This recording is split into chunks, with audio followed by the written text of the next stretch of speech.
Roma pasal 5 ayat 7 sampai ayat yang ke-11. Saya mulai dari ayat yang ke-7.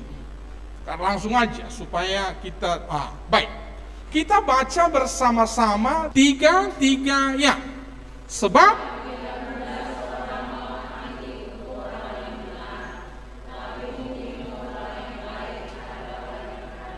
Nah, Paulus memulai dengan satu perbandingan. Perbandingan apa? Dia katakan begini loh. Tidak mudah seorang mau mati untuk orang yang benar.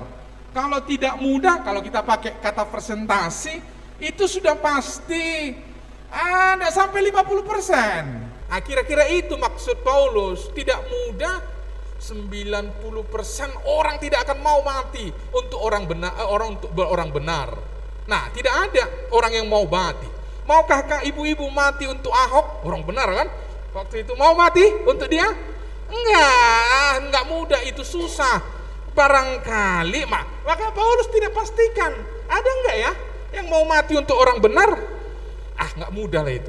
Jadi Paulus tidak punya kesimpulan apa-apa, tapi dia katakan, enggak mudah.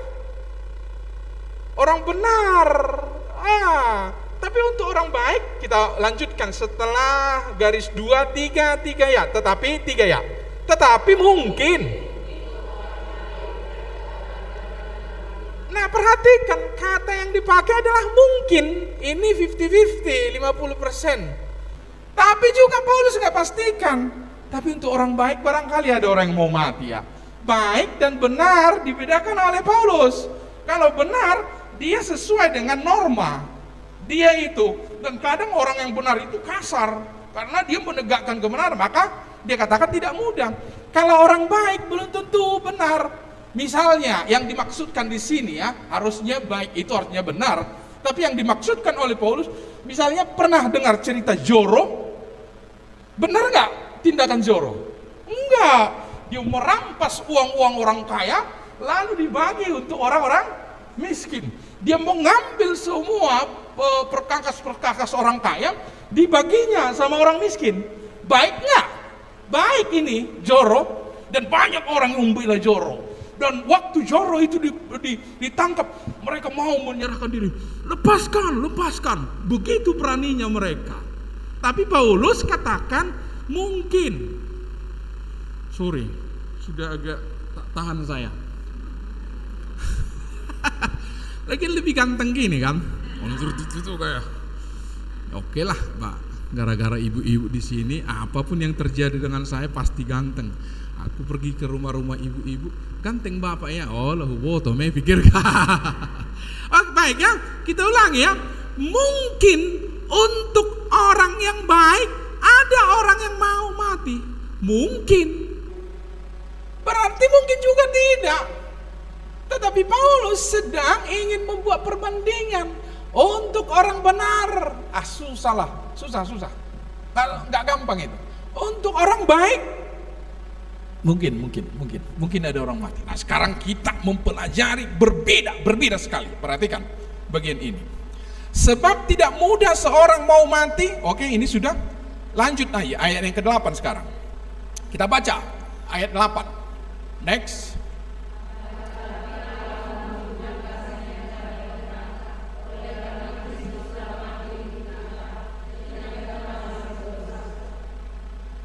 Untuk orang baik, untuk orang benar, susah orang mau mati. Untuk orang baik, mungkin ada orang mau mati, mungkin saja tidak. Tapi sekarang ini berbeda. Bukan orang baik, bukan orang benar, bukan juga orang normal. Jadi nggak baik, nggak benar, itulah netral. Ini enggak, justru sebaliknya, di bawah. Negatif tindakannya, tetapi Allah menunjukkan kasih-Nya kepada kita oleh karena Kristus telah mati untuk kita ketika kita. Inilah yang berbeda itu. Berbeda, ibu-ibu. Perhatikan akan tetapi itu. Saya bukan akan tetapi itu yang saya kuningkan khusus. Berarti berbeda. Untuk orang benar, susah. Untuk orang baik, mungkin ada, kata Paulus. Tetapi ini sangat kontras. Justru Yesus mati bukan untuk orang benar, bukan untuk orang baik, tetapi untuk orang berdosa. Luar biasa bukan? Itu sengaja Paulus buat ayat 7 itu supaya kita mendalami. Iya ya. Jadi kalau Yesus mati bagi kita, mulai sekarang jangan enteng dengan itu. Paulus sengaja berkata, untuk orang benar saja, susah orang mau mati. Untuk orang baik, ada nggak ya? Mungkin. Tapi belum tentu juga ada, kata Paulus. Tetapi sekarang justru berbeda.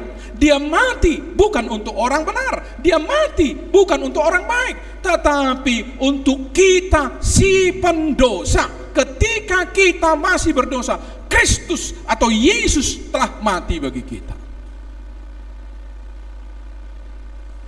Sekarang kematiannya, salib itu semakin mendalam, jangan enteng lagi.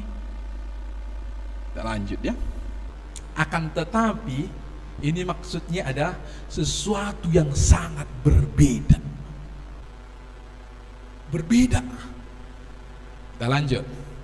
Akan tetapi Allah menunjukkan kasih-Nya kepada kita oleh karena Kristus telah mati untuk kita ketika kita masih berdosa.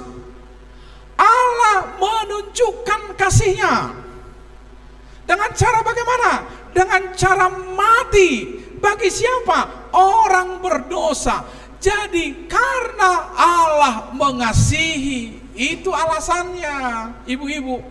Bukan karena ibu-ibu cantik, walaupun saya lihat cantik-cantik semua. Tapi bukan karena itu. Bukan karena pinter, bukan karena kaya, bukan pula karena engkau baik, bukan pula karena engkau kudus. Tetapi semata-mata kasih Bapa yang melimpah itu. Untuk itu yang dikorbankan adalah siapa? Yesus. Ini ada gambar saya ini, saya harap bisa dilihat dengan baik ya. Itu Allah melihat dengan kasih manusia berdosa ini. Manusia berdosa yang tertunduk, yang hitam itu yang paling bawah. Mungkin gambar apa itu? Gambar manusia yang papa, yang tertunduk, yang malu karena dosanya. Lalu di tengahnya ada salib Kristus, ada Kristus yang mati.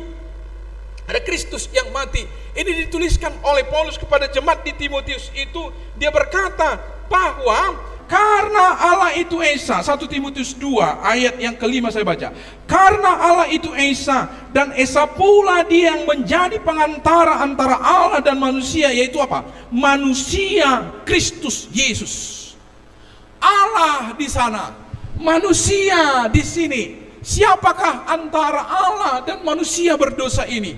Harus ada Kristus Yesus, manusia Kristus Yesus yang sekaligus manusia, yang sekaligus adalah Allah. Karena yang diperhubungkan ini, yang mau dihubungkan itu antara Allah Maha Kuasa dengan manusia yang Bapa, maka ada di tengah pengantaranya, namanya disebut oleh Paulus kepada jemaat kepada Timotius, disebut di sini, yaitu manusia Kristus Yesus, yaitu manusia Allah. Itu maksudnya. Itulah yang dikorbankan. Jadi sekarang mari kita kembali kepada ayat 7. Kalau kita dengan kita, manusia dengan manusia, mau mati dengan sesama, kayaknya itu ya apple to apple, imbang lah. Tetapi sekarang Allah yang adalah Tuhan pencipta segala-galanya, yang digambarkan oleh Yohanes di dalam kitab Yohanes itu, dialah yang menjadikan segala sesuatunya tidak ada. Boleh ada yang ada kalau tidak dijadikan oleh Tuhan Yesus. Tapi itu yang mati bagi kita. Itulah yang tersalib yang di tengah ini. Coba kita lihat, ada Allah menunjukkan kasih-Nya. Kemudian ada Kristus telah mati, itu yang ada di tengah, itu yang tersalib. Untuk siapa? Kita manusia berdosa. Siapakah yang dikorbankan untuk itu? Adalah Kristus, adalah Allah itu sendiri, pencipta itu sendiri, penjadi segala sesuatunya. Harus diutus ke dunia ini supaya apa? Orang-orang berdosa seperti yang tertunduk di bawah ini, yang gambar hitam itu, engkau dan saya harus diselamatkan. Dan itu satu-satunya jalan adalah salib. Dan orang yang tersalib itu adalah Kristus Yesus, dan sampai mati di kayu salib. Saya kira ini adalah pelajaran yang sudah biasa. Nah sekarang lalu Paulus melangkah. Adakah lagi sukacita yang timbul dari semuanya ini? Maka dia berbicara begini. Akan tetapi Allah menunjukkan sudah, ayat 9. Mari kita baca semua ayat 9. Next ayat 9 ya. Ini saja saya kira kita baca. Ayat 9 ya. 3 ya.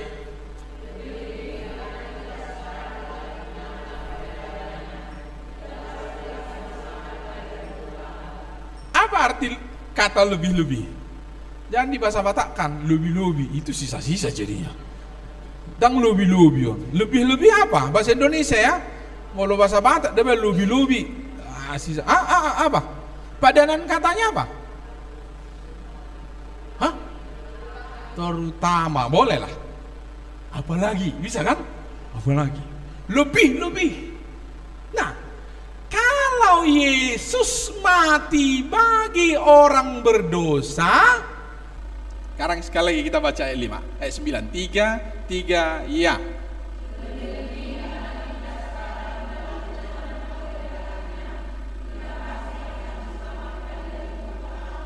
Nanti ayat 10 masih kita teringati tentang ini, tetapi kita mau belajar dulu tentang ini. Kata lebih-lebih itu artinya apa ini? Kualitas yang berbeda. Ya. Kalau Allah mau mati bagi orang berdosa, dan setelah kamu di dalam Kristus, apakah engkau akan dibuang? Enggak lagi. Maka dipakai kata pasti. Lebih-lebih karena kita sekarang telah dibenarkan oleh darahnya. Kita baca yang hijau itu. 3 ya. Pasti akan dari murka Allah. Tahu kata pasti? Saya ada punya. Ini dah. Salah itu. Inilah namanya probabilitas. Saya tidak sedang ingin mengajarkan matematika. Ya, oke. Saya nggak bisa rupanya bergerak-gerak ya, karena kamera kita ini. Probabilitas itu namanya nilai kemungkinan. Kira-kira begitu. Yang kuning, yang merah, kuning, hijau, tahu apa itu namanya? Dadu. Waktu masa-masa pandemi, di rumah kami belilah dadu. Marhalma namanya, atau halma, atau ludo. Ludo. Keren, masuk keren. Anak yang paling kecil itu, karena kami main 4, tuh udah masuk 1, 2, 3. Dia tinggal 1 lagi. Kami rata-rata masih 2. Mamanya, abangnya, saya. Dia udah masuk. Tinggal klik 1 lagi. Saya ingat angka 1 lah ya, supaya biar. Tinggal 1, kruk, masuklah dia menang, ya kan? Kami masih 2 lagi, jadi masih 2 yang masuk. Tahu semua ludo ya? Enggak tahu ludo? Bangun ya bang. Oke lah tahu. Semua udah mulai masuk ini. Udah mulai masuk. Nomor 2 tuh jadi menang nomor 2. Abangnya nomor 2. Si adik ini sampai saat itu belum juga masuk. Si 1 terus. Dia kepingin 1. 6 masuk. Dari tadi dia carinya 6 gak mau. 6. Si 1 gak muncul. Abangnya truk masuk 4. Ore katanya udah mulai agak netes dah. Sadis juga rupanya ya. Di keluarga juga permainan anak-anak ini. Apalagi kan mamanya nggak sengaja kena tertembak, namanya mati. Mamanya sebenarnya kepingin jangan 3 supaya jangan kena anakku ini. 3 matilah pulung. Mama ini pun katanya om. Itulah namanya kita nggak bisa atur. Itu namanya kita tidak bisa pastikan. Sekiranya kita pasti 1, bisa nggak? Itu 1/6. Sekali kocok 6 kemungkinan muncul. 1, 2, 3, 4, 5, 6. Kalau 1 dicari-cari pun nggak bisa. Akhirnya seingat saya jadi juara 3 dia. Mungkin mamanya juara 2, abangnya juara 1, saya juara 4. Akhirnya masuk juga. Akulah yang paling tidak. Tapi dia gondok kali dia. Kepingin dia angka 1. Kepingin dia angka 1 supaya masuk. Itulah namanya tidak bisa dipastikan. Nah, coba lihat yang di sebelah itu yang ada wadah. Ada kelereng merah, ada kelereng biru. Lihat ini ya. Kalau itu dikocok, diambil 1, bisa kita pastikan merah itu? Enggak bisa. Atau bisa kita pastikan biru? Paling-paling seperti yang di sampingnya itu, yang dapat mungkin biru, merah begitu. Jadi itu namanya tidak ada kepastian. Probabilitas seperti itu tidak ada kepastian. Tapi coba lihat gambar saya berikutnya ini. Ini sudah selesai ini. Ini semua merah, dikorek-korek juga nggak ada merah. Disuruhlah ibu tutup mata, ambil 1. Bisakah ibu pastikan bahwa itu merah? Semua merah. Lalu disuruh ibu ngambil. Bisakah ibu pastikan itu merah? Itulah kata yang dipakai oleh Paulus. Supaya tahu. Itu istilah matematika, memang itu yang dipakai oleh Paulus. Pasti. Maksudnya tidak ada kemungkinan untuk tidak terjadi. Mungkin bisa balik sedikit deh. Saya sudah janji sih dengan operator tidak akan balik, tapi ini akhirnya saya perlu juga balik. Kalau seperti ini bisa kamu ibu pastikan? Enggak kan? Oke, ada 1000 kelereng. Udah 1000 kelereng. 999 merah. Hanya 1 yang biru dikocok. Lalu disuruh tutup mata. Lalu ibu ambil 1. Bisa ibu pastikan bahwa itu merah? Bisa? Enggak bisa. Bisa aja yang biru itu dapat, Ibu Ratna. Entah kenapa, bisa aja yang biru itu dapat. Ya, itu nggak pasti itu.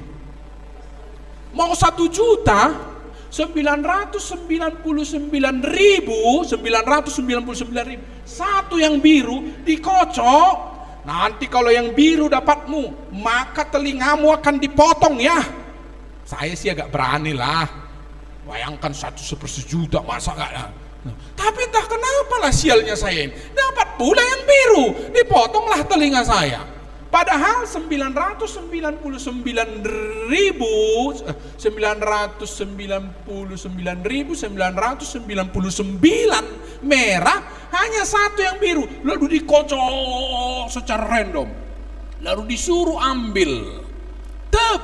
Bisa kita pastikan merah? Jangan salah lagi. Tidak. Bisa saja entah kenapa itu dapat yang biru itu. Itu namanya tidak pasti. Tetapi ketika Paulus berkata pasti, tidak ada lagi kemungkinan untuk tidak terjadi. Waktu kita ambil, karena semua merah, 1 juta merah semua di situ. Asal ambil saja, itu pasti merah bisa? Itulah kata yang dipakai oleh Paulus. Maka ketika kamu datang kepada Kristus dan percaya kepadanya, Paulus tadi katakan, nanti udah dimarahi operator saya sudah bilang tidak akan balik-balik, rupanya harus balik. Inilah, ini dulu ayat 9, balik dulu. Oke, ya pas. Mari kita baca bersama-sama. 3 ya. Lebih-lebih karena kita sekarang telah dibenarkan oleh darahnya, kita pasti akan diselamatkan dari murka Allah. Amin. Sekali percaya tetap selamat. Amin. Kayak radio itu, sekali di udara tetap di udara, sekali merdeka tetap. Lebih pasti ini daripada itu. Merdeka kita entah kenapa ada negara lain akan menjajah kita. Tetapi kalau Kristus berkata, kamu pasti diselamatkan. Tidak ada kemungkinan lain untuk tidak diselamatkan, ibu-ibu. Itulah sukacita kita yang terbesar. Tidak boleh ada yang membeli itu. Tidak ada boleh menggantikan itu. Apapun keberadaanmu, Yesus sendiri yang memastikan orang yang sudah datang, lebih-lebih kita yang sekarang telah dibenarkan. Ini di ayat 10 semakin diperjelas. Begini cara Paulus menjelaskannya. Ayat 10 ya. Oke, kita baca bersama-sama. 3, ya.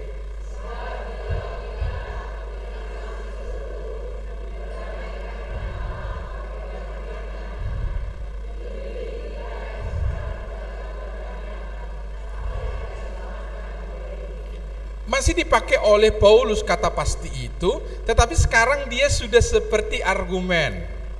Kalau tadi dia ingin meyakinkan bahwa tidak ada kemungkinan untuk tidak selamat, sekarang Paulus seperti berbicara seperti ini, ibu-ibu. Sebab jikalau kita, perhatikan, ketika masih seteru, masih melawan Tuhan, berdosa, aku gak mau. Untuk kamu yang bandal seperti itu pun, orang yang jahat seperti itu pun, Yesus mau mati bagimu. Coba perhatikan sekali lagi ya. Untuk kita yang berdosa, ketika kita masih seteru daripada Tuhan, seteru itu musuh, bermusuhan dengan Tuhan. Untuk orang seperti itu pun, sebab jikalau kita ketika masih seteru, diperdamaikan dengan Allah oleh kematian anaknya. Dalam ayat 9 tadi, waktu kita berdosa pun Yesus sudah mau mati bagi kita. Waktu kita seteru, lalu Tuhan memperdamaikan, Roh Kudus menjamah hati kita, lalu kita katakan, tertunduk ya, aku datang percaya kepadamu. Engkau adalah Tuhan, Engkau adalah Raja, aku si pendosa yang harusnya dimurkai. Tadi kan ayat yang ke-9 itu harusnya dimurkai. Yang harusnya dimurkai, tapi Engkau mau mati bagiku. Itulah namanya diperdamaikan. Amin. Kita akhirnya diperdamaikan. Nah ini indah sekali lagi. Kita baca, nah ini mulai dari hijau ya. 3 lebih mulai dari situ. 3 ya. Lebih kita yang sekarang telah diperdamaikan. Jadi seakan-akan begini. Waktu kita musuhan aja dengan Tuhan, dia udah mau mati bagi kita. Masa setelah kita datang, aku datang kepadamu Tuhan, masa dibuang lagi? Kira-kira itu maksudnya. Ya. Jadi setelah ibu-ibu pernah menyerahkan diri dengan sungguh-sungguh kepada Tuhan, ini aku Tuhan, aku percaya. Lalu mungkin gak dibuang lagi? Enggak. Lebih, maka dibuang lagi. Apalagi setelah kita diperdamaikan, masa kita dibuang? Lebih-lebih kita sekarang yang telah diperdamaikan, pasti dong gak akan diselamatkan oleh hidupnya. Pasti, sekali lagi kata pasti saya sudah ajarkan tadi. Sekarang dia katakan, kalau Kristus mati, bukan ketika kita baik, bukan ketika kita benar, bukan ketika kita sudah kudus, tapi waktu kita berdosa, dia sudah mau mati bagi kita. Dan kita menyambut, aku datang kepadamu Tuhan, aku percaya kepadamu Tuhan. Lalu diperdamaikan dengan Allah. Masa setelah diperdamaikan dibuang lagi? Sorry, agak ingin kaki saya membut. Pernah punya anak kecil? Adalah. Tapi ada pernah gendong anak kecil? Sudah hampir semua. Gendong Leni yang paling kecil kami. Dek, saya udah pakai baju gini, barangkali saya mungkin mau ke Ibu Maria waktu itu mau khotbah. Ini udah pakai begini. Masih kecil kan? Anak nih sih. Tiba-tiba prak katanya. Ya saya itu kan. Lalu ada ibu-ibu, bapak atau bapak-bapak. Ada? Enggak kan? Udah kotor lagi baju bapak. Paling-paling digantikan. Kadang ini menjengkelkan. Ada menjengkelkan ya tahu. Ini yang paling kecil kami ini dulu umur 4 tahun udah merasa abangan dia. Enggak suka lagi digendong. Waktu umur 2 tahun, sini nak, papa, masih mau. Udah 4 tahun kita buat begitu. Malu dia sama kawan-kawannya. Papanya barangkali kumisnya kena, katanya. Lalu paksa lah gendong ya kan, paksa, nggak bisa, kena jarinya ke mata saya. Pedih lah, bukan karena kuatnya, pedih.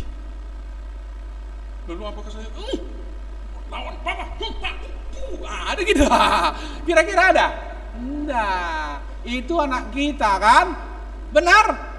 Masa dibuang anaknya? Begitulah maksudnya.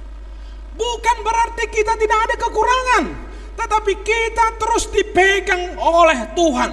Kita akan dipastikan, engkau anakku, barangkali kamu bandel, aku tidak menginginkan bandel. Nanti di dalam pasal 6 akan kita baca sebenarnya itu, walaupun bukan hari ini ya, nanti lain kali akan. Tetapi apapun engkau, bagaimanapun engkau adalah anakku. Aku tidak salah memilih engkau, akulah yang memilihmu. Itulah sebabnya engkau bisa percaya, itulah sebabnya engkau bisa datang kepadaku. Akulah yang memilihmu. Apakah engkau akan dibuang? Tidak. Maka sekali selamat, pasti selamat. Amin. Tepuk tangan dulu untuk Tuhan Yesus. Itu harus menjadi sukacita kita. Tidak boleh ada yang menggantikan itu. Bahwa kapanpun, sampai kapanpun, Yesuslah yang menjamin, akulah yang memegang engkau. Itu dari 1 Yohanes pasal 5. Dia disebut, dia yang memegang, dia pegang kita.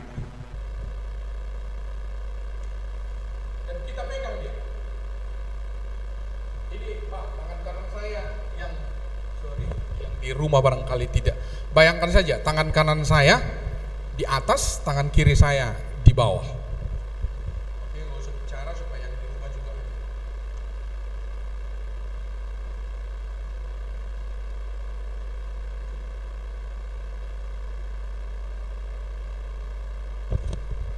Kadang yang dari bawah ini lemahnya ini, kadang agak dilepaskan. Kadang agak digenggam. Tapi sesungguhnya yang membuat aman adalah tangan yang dari atas.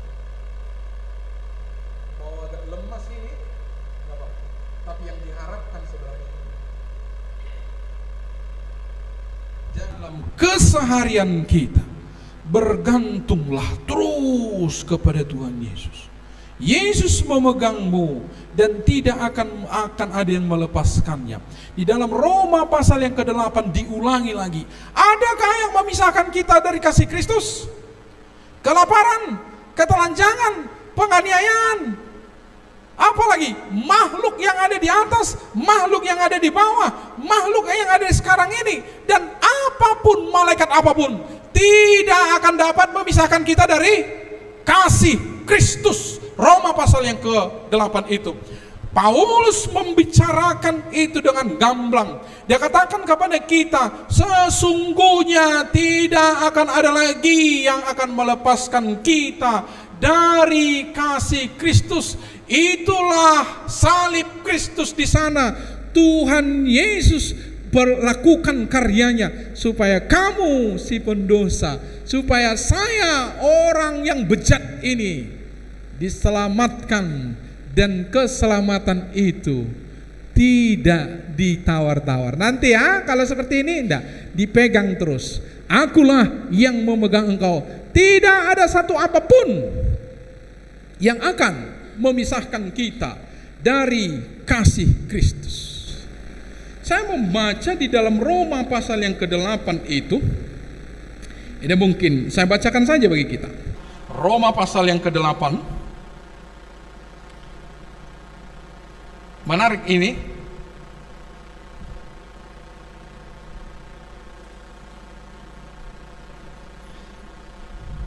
Lihat ayat 33. Roma pasal yang ke-8 ayat 33. Perhatikan ya. Siapakah yang akan menggugat orang-orang pilihan Allah? Dalam bahasa Indonesia tanda tanya itu. Dia ingin mempertegas bahwa ini adalah pertanyaan retorik sebenarnya. Memang pertanyaan. Siapakah yang akan menggugat orang-orang pilihan Allah. Pertanyaan retorik itu harus kita jawab kalau harus dijawab. Sebenarnya pernyataan itu, tapi dalam bentuk pertanyaan. Orang Batak banyak ini. Bayi semeda Paulo aloi. Bukan mau kita lawan dia, maksudnya tak terlawan itu pernyataan itu dalam bentuk pertanyaan. Itu namanya pertanyaan retorik. Jadi kalau harus dijawab tidak ada. Siapakah yang akan menggugat orang-orang pilihan Allah? Ya nggak ada. Ya, mungkin bisa dilihat Alkitabnya. Lalu disambung oleh Paulus. Allah yang membenarkan mereka. Maksudnya, apakah Allah akan menggugat kita? Ya harus jawabnya harus tidak. Harus tidak. Karena ini pertanyaan retorik. Lalu siapa lagi? Siapakah yang akan menghukum mereka? Ayat 34 sudah dapat. Kita baca ayat 34. Dengan tanda tanyanya ya, jangan salah. Kalau tidak dibuat tanda tanyanya salah itu. Salah membaca. 3 ya. Kurang mantap lagi tanda tanya. Kristus Yesus yang telah mati? Maksudnya, apakah Kristus akan menggugat kita lagi? Bapa tidak akan menggugat kita lagi. Yesus sendiri pun tidak akan menggugat kita lagi. Apalagi lah yang lain-lain itu. Maka didaftarkan di sini mulai dari ayat yang ke-38. Mari kita buat, kita baca daftar berikutnya yang mungkin menggugat Allah, menggugat kita dari kasih Kristus. Mulai ayat 38, lambat saja sampai ayat 39. 3 ya.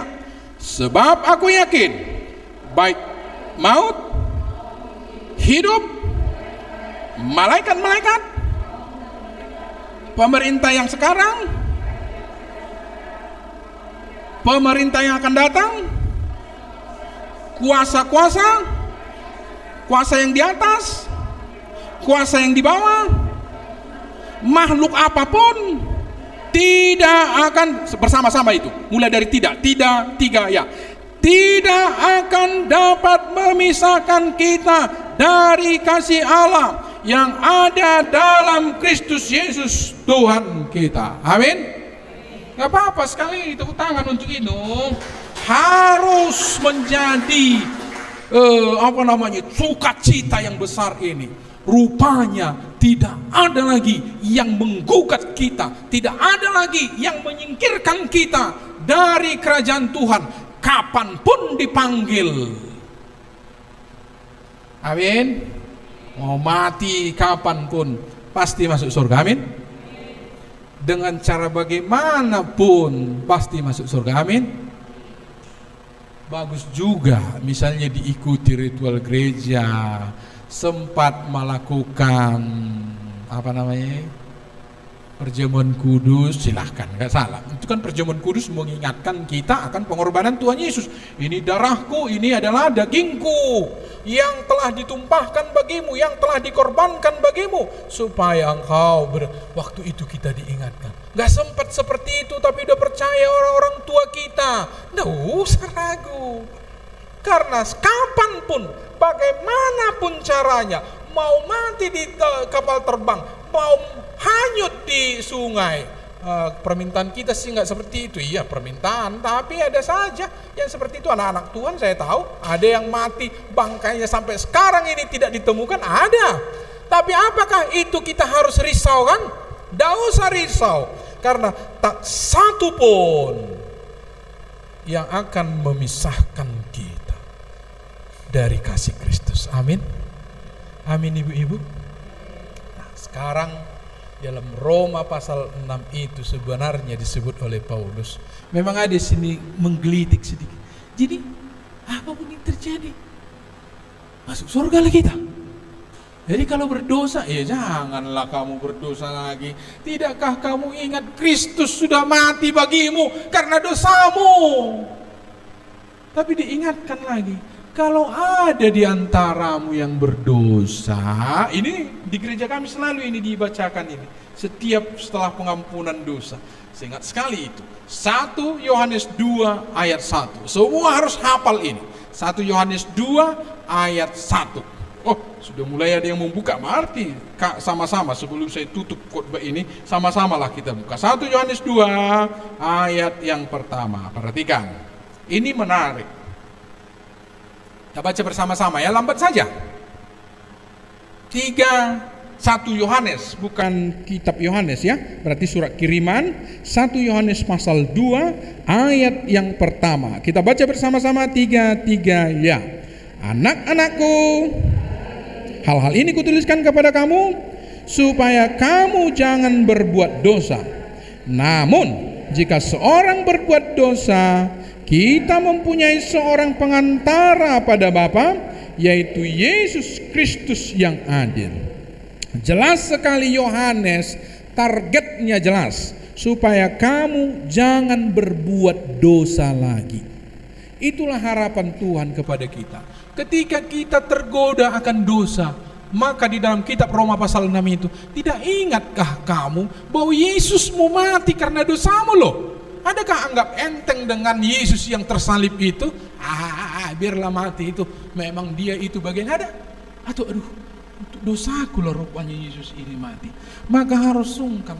Jadi kekristenan itu jangan lagi kalau takut nanti masuk neraka aku kalau berdosa. Tidak ada yang takut neraka lagi. Bukan karena takut neraka maka tidak berdosa. Tapi Paulus dalam Roma pasal 6 itu, Yesus mati karena dosamu loh. Sampai terpanggang dia di situ, tersiksa dia di situ, dicembeti, apalagi dibuat lagi mahkota duri. Semua badannya sudah tercabik-cabik karena dosamu. Masa? Nah, yang kedua dikatakan, dulu kamu ini hamba dosa, lalu sesukamu di situ, datang Kristus menebusmu, ditebus. Setelah kamu di rumah Kristus, bukan dibuat seperti budak, tapi tiap hari kamu mau melakukan pekerjaan si iblis. Aduh, bagaimana ini, kata Paulus. Lalu inilah targetnya. Jangan ada lagi yang bermain-main dengan dosa. Tapi nampaknya juga Yohanes berkata di sini, masih adakah kemungkinan kita berdosa? Ada. Tapi jangan lupa frasa yang pertama itu, anak-anakku, hal-hal ini kutuliskan kepadamu supaya kamu jangan berbuat dosa. Itu dulu targetnya, supaya kita tidak berdosa. Jadi harus terus melawan dosa. Kemudian apa? Namun, berarti memang ada kan peluang kan. Kalau kata namun apa artinya? Berarti ada kemungkinan. Lihat, namun jika seorang berbuat dosa, apakah setelah kita percaya kepada Yesus mungkin masih berbuat dosa? Iya. Maka dipakai kata namun. Namun jika seorang berbuat dosa, nah, diberikan penghiburan. Kita mempunyai seorang pengantara pada Bapa, yaitu Yesus Kristus yang adil. Maksudnya Yesuslah jaminan bahwa itu akan diampuni. Tapi jangan, kalau gitu berbuat dosa, kan jelas targetnya supaya kamu jangan berbuat dosa. Sama seperti Paulus nanti dalam Roma itu. Mari kita mengenang Paskah seperti ini. Marilah kita menyambut Paskah ini, Yesus yang mati. Yang pertama apa? Aku bersyukur karena kematian Yesus, aku dipastikan ikut di dalam kerajaan selama-lamanya. Tetapi sekaligus juga ada beban di situ. Yesus yang mati itu adalah karena dosaku, maka aku harus memperbaiki hidupku hari lepas hari supaya semakin indah. Istilah yang dipakai oleh Paulus, supaya semakin serupa dengan Kristus. Mari kita tunduk kepala. Ibu-ibu yang dikasihi oleh Tuhan Yesus, tidak ada orang yang tidak bersuka cita mendengar berita ini. Bukan karena kepiawaian, bukan karena kepintaran, bukan karena kebaikan, bukan karena kekudusan, maka kita diselamatkan semata-mata karena kasih-Nya. Ayat 8 itu tadi Paulus katakan, karena Allah mengasihi kita, Yesus Kristus telah mati untuk kita ketika kita masih berdosa, bukan ketika kita sudah benar. Lalu setelah kita masuk diperdamaikan dengan Tuhan, adakah yang bisa menggugat itu lagi? Tidak ada. Semua kita dipastikan akan turut serta di dalam kebahagiaan sampai selama-lamanya. mau malaikat, makhluk-makhluk lain, penderitaan, apapun, tidak akan ada lagi yang menggugat orang-orang yang dikasihi Tuhan. Kiranya itu menjadi sukacitamu. Pulanglah dengan sukacita itu.